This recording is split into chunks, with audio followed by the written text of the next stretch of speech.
What are you using on your mix bus? It's very often, it depends on the source, but it very, very often ends up being an Unfairchild. It's very versatile.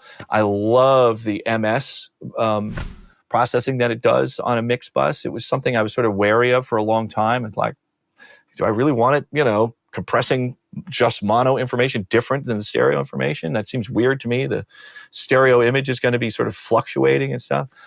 When you put it on there, it sounds amazing. It's really a cool effect. And so I've grown pretty attached to that. Anything that really wants to have this big open presentation to it, that MS thing on the Unfairchild is really incredible. I love that. I have some EQs that I really love. There's these old passive Langevin program EQs. So it's just lows and highs. There's only 2 faders on it. And the selection is 3K, 5K, 10K, 15K. And I would say like the 5K and the 10K are just pure magic on these things. I don't know what's going on or why they sound the way they do, but you can put like 2 maybe 4 dB of this on a mix, and it's just like this amazing, beautiful energy that gets added to the mix, and it's not even the tiniest bit harsh. It's just beautiful sounding. So a lot of times those will go on there. Then there's a whole digital side to it as well. Like, my whole mix bus, because of my passive summing mixer, the final thing, the whole thing, by the time the music and the vocals, everything sums together, it goes through these summing bus amplifiers from this old RCA tube console.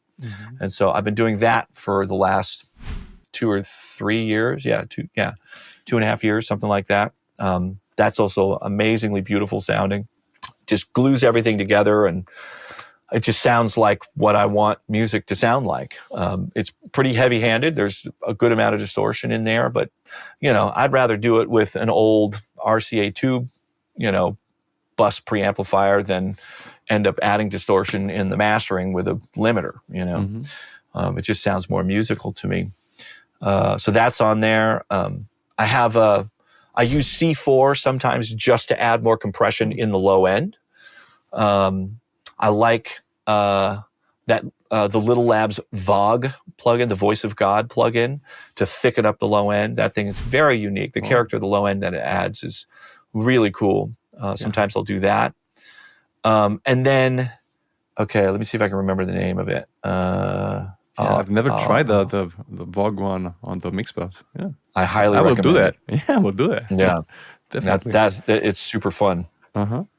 It's this thing called Gullfoss. Have you played with that? Yeah, I use that on my mix bus too. Just at the end of the mix, just like 3 to 4%. I love that.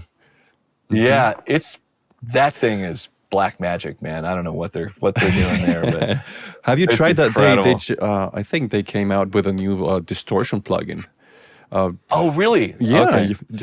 And since you like distortion, you should try it. Yeah. I definitely want to hear what they have to say about distortion. Those guys are on another level. I need to try that too. But the Gullfoss thing, I learned I have to be careful with that. And I think I'm similar to you, where I don't put that on early in the process because it just, it would influence heavily. And at the end of the day, like, I still have moments where I get to the end of the process, I'll try putting Gullfoss on there, and it's like, this doesn't need that. And that's when I feel like, okay, I still know how to mix. If I don't have to put that thing on there, it's amazing what it does. It's just all of a sudden your mix is just clearer and just sounds, it's just easier to listen to, But there, if the mix truly doesn't need it, that will reveal itself as well, But yeah, that thing is amazing.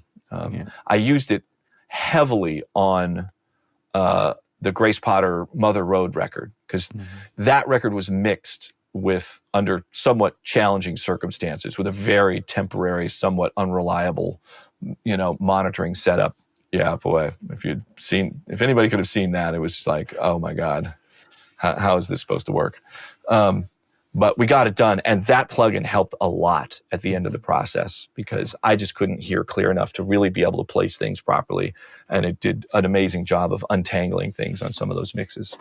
To watch the full video, click the link below and don't forget to subscribe.